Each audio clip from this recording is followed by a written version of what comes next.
నమస్తే welcome to our channel. నేను సౌజన్య. Big boss 7 ఎంత హైప్ క్రియేట్ చేసింది అంటే ఉల్టా పల్టా అని చెప్పేసి అని స్టార్టింగ్ నుంచి కూడా అంటే ప్రోమో రిలీజ్ చేసినప్పటి నుంచి నిన్న అటువంటి ఎఫెక్ట్ ఎలా ఉంది అని అంటే రిలీజ్ ఫైనల్ విన్నర్ వరకు కూడా. సో అనూహ్యంగా బిగ్ బాస్ 7 విన్నర్ శివాజీ గారు అవుతారు అని చెప్పేసి చాలా విన్నాము. బట్ అనూహ్యంగా అది పల్లె ప్రశాంత్కి వచ్చేసింది. మరి అన్యాయం జరిగిందా శివాజీ గారికి? ఈ అంశానికి సంబంధించి మనతో మాట్లాడడానికి ఈరోజు మనతో పాటు ఉన్నారు సీనియర్ జర్నలిస్ట్ శ్రవణ్ కుమార్ వీరితో పాటు ఉన్నారు. వారితో మాట్లాడతారు. హాయ్ అండి శ్రవణ్ కుమార్ గారు. హాయ్ మేడం, నమస్తే అండి. నమస్తే. అంటే బిగ్ బాస్ 7 విన్నర్ శివాజీనే అవుతారు అని చెప్పేసి అని చాలా మంది హోప్స్ పెట్టుకున్నారు. బట్ అనూహ్యంగా ఆయన థర్డ్ ప్లేస్లో ఉండిపోయారు. ఇద్దరు ఫైనలిస్ట్ స్టేజ్ మీదకి ఒకవైపు ఏమో అమర్దీప్ ఉంటే ఇంకోవైపు పల్లవి ప్రశాంత్ ఉన్నారు. సో అది ఎక్స్పెక్ట్ చేయలేనటువంటిది ప్రశాంత్ విన్నర్ అవడం అనేది. అంటే ఈ లెక్కను చూసుకుంటే కనీసం ఇద్దరి మధ్యన కూడా టగ్ ఆఫ్ వార్ అవ్వచ్చేమో అనుకున్నాం ప్రశాంత్ కిషోర్ అండ్ శివాజీ గారి మీద. అసలు అక్కడ దాకా కూడా రాలే, థర్డ్ ప్లేస్లోనే శివాజీని ఉంచేశారు. అంటే ఈ బిగ్ బాస్ 7 నుంచి లేదా స్టార్ మా ఓవరాల్గా ఇలా చూసుకుంటే శివాజీ గారికి అన్యాయం ఏమైనా జరిగిందా, ఏమంటారు? మేడం, ఈ బిగ్ బాస్ కాన్సెప్ట్ టోటల్గా మన ఇండియాలో బిగ్ బాస్, దీనికి మాతృక ముందు సెలబ్రిటీ బిగ్ బ్రదర్స్. ఇది మెయిన్ ప్రొడక్షన్ కంపెనీ మనకు ఇండియా కూడా చేస్తుంది. అదే వచ్చేసి ఎండోమాన్ ప్రొడక్షన్ కంపెనీ. దీనికి వాస్తవానికి 1991లో ఎంటీవీలో స్టార్ట్ అయిందండి ఈ షో. ఎంటీవీలో బిగ్ వరల్డ్ అనే కాన్సెప్ట్ తోటి ప్రారంభమైంది. దాని రూపాంతరం నెదర్లాండ్ ఎంటీవీ నుంచి వచ్చిన రూపాంతరం. తర్వాత యూకేలోనే మనకి సెలబ్రిటీ బిగ్ బ్రదర్. దాని నుంచి మన ఇండియాకి వస్తే బిగ్ బాస్ చేసి, అంటే టోటల్గా 1991 నుంచి ఈ రోజు ప్రారంభమై ఈ రోజు వరకు రకరకాల భాషల్లో రకరకాల దేశంలో ఒక హౌస్లో పార్టిసిపెంట్స్ ఉండడం, ఒక విన్నర్గా ఫైనల్ చేయడం. ఈ గేమ్ షోలు అన్నింటిలో కూడా దగ్గర 100 పైగా జరిగినాయి. 100 రకాలైనటువంటి షోలు జరుగుతాయి.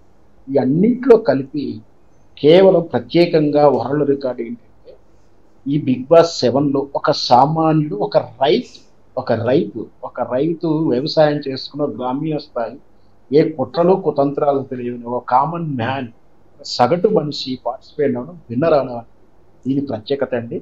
ఈ సీజన్ స్టార్ట్ అయినాక నుంచి ఇక కమర్షియల్గా ప్రోమోలు టాపట్ట సీజన్ ఇదంతా కూడా అప్డేట్ అయితే దీంట్లో పార్టిసిపెంట్స్ రాగానే మొదటి నుంచి కూడా వినిపిస్తున్న పేర్లు అంటే ముఖ్యంగా పల్లవి ప్రశాంత్ విన్నర్ అవుతాడా, శివాజీ విన్నర్ అవుతారా అనేది గెస్ చేసుకుంటూ వస్తున్నారు. ఎక్కువ శాతం ఇద్దరికి సమాన అవకాశాలు ఉన్నాయి వాస్తవానికి అయితే. ఎందుకంటే శివాజీ కొంచెం బ్రెయిన్తో గేమ్ ఆడడం.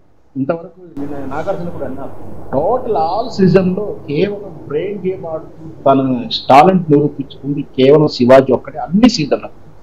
ఒక ట్యాక్లింగ్గా, ఒక న్యాక్గా ఎదుటి వాళ్ళని బ్రెయిన్ వాచ్ చేస్తూ, బ్రెయిన్లో టాస్క్ ఇస్తూ, వాళ్ళని కన్ఫ్యూజ్ చేస్తూ, రాబోయేది ఏంటి, బిగ్ బాస్ టాస్క్ అర్థం ఏంటి, అసలు టాస్క్ ఇవ్వగానే ఏం కోరుకుంటున్నాడు, ఈ విధంగా ఆలోచిస్తూ దాన్ని ఎట్లా గెలవాలంటూ అట్లా విధంగా వెళ్తూనే ఉన్నాడు. అయితే ఇకపోతే ఇక్కడ టాస్క్ గేమ్తో పాటు బిగ్ బాస్ డిసిజన్ అనేది ఒక డిసైడ్ చేస్తుంది. ఇక్కడ వీళ్ళ పెర్ఫార్మెన్స్ ఒక డిసైడ్ చేస్తుంది.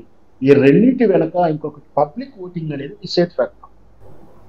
మనకు తెలుసు, ఓపెన్ ప్లాట్ఫామ్ ద్వారా, మిస్కడ్ వాళ్ళను SMS ద్వారా, రకరకాల ప్లాట్ఫామ్ ద్వారా పబ్లిక్ నుంచి ఓటింగ్ కూడా తీసుకుంటారు. అంటే పబ్లిక్ ఏం కోరుకుంటున్నారు, మనం చూసేటువంటి పార్టిసిపెంట్స్ లేదా బిగ్ బాస్ యాజమాన్యం కాకుండా అసలు పబ్లిక్ ఎందుకు ఏం కోరుకుంటున్నారు కూడా దాని ప్రతిపాదకం కూడా వీళ్ళు గేమ్ని మార్చుకోవడం కానీ విన్నర్ డిసైడ్ చేయడం, ఇది కూడా డిసిషన్ తీసుకోవడం. ఎందుకంటే పబ్లిక్ చూసేటువంటి పబ్లిక్ అభిరుచికి దూరంగా వెళితే గేమ్ షో ఫెయిల్ అవుతుందని ఒక వాళ్ళకు నమ్ముకున్నాడు. సో ఆ విధంగా చూస్తే మొదటి నుంచి బిగ్ బాస్ 7లో శివాజీ గారు పల్లవి ప్రశాంత్ మధ్యనే కాంపిటీషన్తో చాలా మంది ఎక్స్పెక్ట్ చేశారు. దాంతోపాటు ఒక లేడీ ప్రియా అతికని అనుకున్నాను, నేను కూడా అనుకున్నాను. అతిక కూడా కొంచెం, ఎందుకంటే గ్లామరస్గా ఉంది, కొంచెం ట్యాక్లింగ్ ఉంది, ఆమె కూడా లవ్ ట్రాక్ ప్లే చేసుకుంటూ కొంచెం ప్లే చేసింది. కానీ ఆమె ఎందుకో మధ్యలో వెళ్ళిపోయింది. అయినా కూడా ప్రేక్షకులు డిమాండ్ అనుకున్న స్పెషల్ ప్లేస్ తోటి వైల్డ్ కార్డ్ ఎంట్రీ రావడం, ఆయన మళ్ళీ వెళ్ళిపోవడం. సో ఆమె కాంపిటీషన్ తప్పుకుంది. ఇకపోతే ప్రియాంక లాస్ట్ వరకు ఉంది. దాంట్లో లాస్ట్ కొన్ని 26 మెంబర్స్లో ప్రియాంక కూడా ఉంది. సో విన్నర్ మాత్రం ఓటింగ్ ప్రకారం కూడా ఉంటుంది కాబట్టి యాక్చువల్గా పల్లవి ప్రశాంత్ ఓటింగ్ ఎక్కువ వచ్చింది. ఆయనకు వచ్చింది సుమారు 35.5% ఓట్లు. అంటే ఎంత అంటే 1,16,750 ఓట్స్ వచ్చినాయి. దీనిలో క్లోజింగ్ టైం రాత్రి 8 గంటలకు క్లోజింగ్ చేశారు. ఆయన ఫస్ట్ స్థానంలో ఉన్నారు. పైకి తర్వాత నెక్స్ట్ స్థానంలో శివాజీ గారికి ఓటు వచ్చింది 18%, 31%, 18.31%. ఆ లెక్కన చూసుకుని ఆయనకు 60,000 ఓట్ల చిలుకు ఓట్లు వచ్చాయి. సో ఇది కూడా పనిచేసింది. అంటే అక్కడ గేమ్ వాళ్ళు ఆడే పెర్ఫార్మెన్స్ విషయంలో కానీ లేదా వాళ్ళు ఎలిమినేషన్ నామినేషన్ ప్రక్రియ ఇదంతా కూడా దాంట్లో శివాజీ 2వ స్థానానికి వెళ్ళిపోయారు ఓటు స్థానం ప్రకారం. కాకపోతే లాస్ట్ రన్నర్గా అతను ఉండలేకపోయాడు, రకరకాల కారణాలు. ఏదైనా సరే శివాజీ అయితే ఇక్కడ పార్టిసిపేట్స్ చాలా చక్కగా ఆడారు. ఎందుకంటే ఆ గేమ్స్ ఆడుతున్నప్పుడు పల్లవి ప్రశాంత్ ఎవరు టార్గెట్ చేయలేదు. ఫస్ట్ వీడు అమాయకుడు ఏదో పోతారులే వీళ్ళు లెక్క చేయలేదు. శివాజీ తెలుగుగా వాడుతున్నావు కాబట్టి శివాజీ మీద కాన్సన్ట్రేట్ చేస్తూ అందరూ నామినేషన్కి ఆయన పేరు ఎక్కువ వాడుతున్నారు. అతను ఎక్కడ గెలుస్తాడో అని చెప్పేసి ఎప్పుడైతే బ్రెయిన్ గేమ్ తో ఆడుతున్నాడో ఈయన మన కాంపిటేటర్ అనిపించినప్పుడు శివాజీని చాలా సార్లు నామినేషన్ ప్రక్రియకి అయినా సరే తను బయటకు వచ్చాడు. ఇక రెండో వారం 3వ వారం ఒకసారికి పల్లవి ప్రశాంత్ మీద పబ్లిక్ లో బాగా సింపతి పెరిగింది. అందరూ డిమాండ్ ఉన్నారని చెప్పేసి వాళ్ళకి సమాచారం అందేలా వాళ్ళకి అర్థమైందా లేక పార్టిసిపెంట్స్ కూడా అందరూ కూడా మనం చూసాం పల్లవి ప్రశాంత్ ఏ విధంగా టార్గెట్ చేసి అమర్దీప్ గారిని అందరూ కూడా ఈవెంట్స్ రతిగా కూడా అతనికి రివర్స్ అయ్యా హ్యాండిల్ చూస్తున్నాం.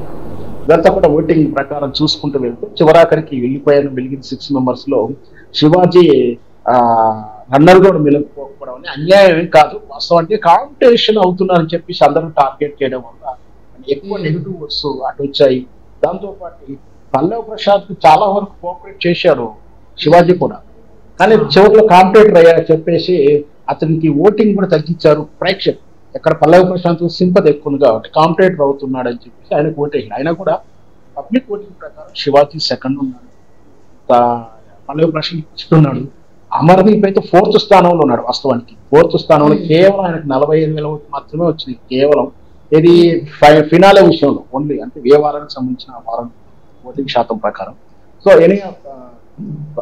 శివాజీ గారికి అయితే అన్యాయం అయితే జరగలేదు. కానీ కాంపిటేటర్ అనుకోవడం వల్ల ఇటు పార్టిసిపెంట్స్ అతన్ని టార్గెట్ చేశారు, ఇటు ఎక్కడ పల్లవి ప్రశాంత్ కు నెగిటివ్ అవుతాడో అని చెప్పి కాంపిటీషన్ వస్తుందని చెప్పి పబ్లిక్ కూడా నెగిటివ్ ఓట్ వేయడంతో కొంచెం చివరిస్తులో ఆయన ఇంకా శివాజీ గారు కూడా ఆడాల్సిన గేమ్ కానీ చేయాల్సిన టాలెంట్స్ అన్ని కూడా ఉపయోగించిన తర్వాత చివరి వారాల్లో ఆయన టాలెంట్ పని చేయలేదు. ఎందుకంటే నేను ప్యాక్ గా వాడుతున్నాను కాబట్టి శివాజీకి కొంచెం ఏదైనా చెప్తే కూడా పార్టిసిపెంట్స్ అంత ఈజీగా ఆయనకు ల్యాండ్ ఓవర్ కాకుండా ఆయన ఏం చెప్పాడు, నిజం చెప్పాడా, అబద్ధం చెప్పాడా, టార్గెట్ చేశాడా విశ్లేషించుకొని ఆట ఆడడం ప్రారంభించడం కొంచెం ఆయన వెనుకబడింది. సో ఈ ఆటల్లో మాత్రం పల్లవి ప్రశాంత్ గెలుపు వాస్తవమైనప్పటికీ శివాజీ యొక్క ఆట తీరు మాత్రం అందరూ కూడా ప్రశంసించారు. ఆ మెచ్యూరిటీ కనిపించింది. టోటల్ 7 seasons లో కూడా శివనే కాదు అన్ని లాంగ్వేజ్ లో కలిపి కేవలం బ్రెయిన్ గేమ్ ఆడింది కేవలం శివాజీ ఒకటి. సో శివాజీకి ఉన్న క్రేజ్ శివాజీకి ఉంది. ఆయనకేం అన్యాయం జరగలేక కాకపోతే తెలివిగల వాడు కాబట్టి అందరూ టార్గెట్ చేయడంతో కొంచెం వెనుకబడ్డాడు. సో అంటే యాక్చువల్లీ ఈ బిగ్ బాస్ సీజన్ 7లో పల్లవి ప్రశాంత్ అనేవాడు అక్కడికి వచ్చేంత వరకు కూడా ఎవరికీ తెలియదు. అనూహ్యంగా ఇప్పుడు బిగ్ బాస్ వాళ్ళు కామన్ మ్యాన్ అయినటువంటి ప్రశాంత్ కిషోర్కి అలా టైటిల్ ఇవ్వడం అనేది ఎంతవరకు కరెక్ట్ అని మీరు భావిస్తున్నారు? ఒకటి మీరు మనం సవరించుకోవాల్సింది ఏంటంటే ఆయనకు వాళ్ళ బిగ్ బాస్ టైటిల్ ఇవ్వలేదు, ఆయన గెలుచుకున్నాడు. ఎవరితోటి అంటే పార్టిసిపెంట్స్ వల్ల ఇచ్చినట్టు మార్పులు టాస్కులతోటిను అండ్ ప్రేక్షకులు ఇచ్చిన ఓటింగ్ శాతం వచ్చాయి. ఇకపోతే సెలక్షన్ అంటారా, నిజంగా కూడా బిగ్ బాస్ మీద మొదటి నుంచి ఒక విమర్శ ఉంది. బిగ్ బాస్ ఎవరికి ఉపయోగం, రైతును పెట్టవచ్చు కదా అని రకరకాల సోషల్ మీడియా ప్లాట్ఫామ్ మీద దాన్ని విమర్శించాలి. వాస్తవానికి ఆ విమర్శను ఏకీభవించాలి. ఎందుకంటే అదొక గేమ్ షోలోనే చూడాలి. మీకు రైతు మీద ప్రేమ ఉంటే రైతు రాజ్యం అను రైతు ఛానల్స్ ఉన్నాయి, దాని మీద చూడవచ్చు. కానీ ఎవరు చూడరు. కానీ బిగ్ బాస్ లో రైతును చూడాలనుకోవడం ఒక హేతుబద్ధమైన వాదన కాదు. అయినప్పటికీ ఈ చర్చ జరుగుతున్న తరుణంలో బహుశా బిగ్ బాస్ అయితే మనకు గుర్తించినట్టుంది. దాని ద్వారా ఎప్పుడు కూడా సోషల్ మీడియాలో రైతుగా ఉన్న ప్రశాంత్ చాలా జాగ్రత్తగా ప్లాన్ చేసుకున్నాడు. ఆయన కూడా పల్లవి ప్రశాంత్ అన్నా నేను బిగ్ బాస్ పోవాలి, నాకు ఓటేయండి, బిగ్ బాస్ చేరేలా సహకరించండి అని వీడియో వాళ్ళు కూడా వాస్తవానికి సోషల్ మీడియాలో ఎవరైతే వైరల్ గా ఉంటారో ఎక్కడైతే క్రేజీగా ఉన్న స్టార్స్ ఉంటారో వాళ్ళని బిగ్ బాస్ లో పార్టిసిపేట్స్ గా సెలక్షన్ చేసుకుంటారు. ఒక స్ట్రాటజీ ఉంటుంది వాళ్ళు. సో ఈ విధంగా ఈ సెక్టర్లో కామన్ మ్యాన్ సెక్టర్లో పల్లవి ప్రశాంత్ తీసుకోవడం, దాంతోపాటు ఆ రైతు అనే సెంటిమెంట్, దాంతో ఆయన అమాయకంగా కనిపిస్తూ, వాస్తవానికి అయితే ఇక్కడ బ్రెయిన్ గేమ్ ఇంతకుముందు చెప్పుకున్నట్టు మన శివాజీ ఆడాడు అనుకుంటాం, కానీ అంతకన్నా అమాయకంగా నటిస్తూనే ఎప్పటికప్పుడు, అంటే ముందస్తు బ్రెయిన్ ఏం వాడలేదు, ఎప్పటికప్పుడు స్పాంటేనియస్ గా కొంచెం బ్రెయిన్ తో ఆడుకుంటూ పల్లవి ప్రశాంత్ విజయం అవుతూ ఒక్కొక్క స్టెప్ టాస్క్ గేమ్ చేసుకుని ఒక్కొక్క వారం దాటుకుంటూ చివరి వరకు వచ్చాడు. కేవలం ఇది మ్యానిపులేటెడ్ ఏం కాదు, ఖచ్చితంగా ఆయనలో ఉన్న టాలెంట్, దాంతో పాటు ప్రజల్లో ఉన్నటువంటి ఓటింగ్ అభిమానులు ఆయన దింపించింది. నిజంగా కూడా ఈ బిగ్ బాస్ ఇంతకుముందు చెప్పినట్టు బిగ్ బాస్ ఆల్ సీజన్ లో ఒక రైతు రావడం, ఆ రైతుకు ప్రాముఖ్యత ఇవ్వడం, తాను కూడా రైతు తరపున ఒకరితో పుచ్చుకొని మాట్లాడడం, ఆ వచ్చిన ప్రైజ్ మనీ కూడా రైతులకు ఇస్తానా ఏదో అనడం, నిజంగా ఇస్తారా ఎవరైనా మొత్తం మీద రైతు టాపిక్ ఒక అక్కడ చర్చ నిమిషం ఉండడం, దాంతో పాటు అతను గెలవడం కూడా నిజంగా కూడా ప్రజలు కూడా, అంటే ఇటు ప్రేక్షకులు కూడా చాలా ఆనందంగా ఉందని చెప్పచ్చు. బిగ్ బాస్ 7 టైటిల్ విన్నర్ పల్లవి ప్రశాంత్ లైఫ్ ఇంతకు ముందు లాగే సేమ్ యాజ్ యూజువల్ ఇంతకు ముందు ఎలా అయితే ఫార్మింగ్ చేసేవాడు సో అలానే ఉండొచ్చా, లేకపోతే ఏమైనా చేంజెస్ అయ్యేటువంటి అవకాశాలు ఏమైనా ఉండొచ్చు అంటారు? అంటే ఇన్ని రోజులు ఇలా ఉండి సడన్ గా మళ్ళీ అటు వెళ్ళడం ఇవన్నీ చేస్తాడా, లేదంటే ఏమవుతుందంటారు?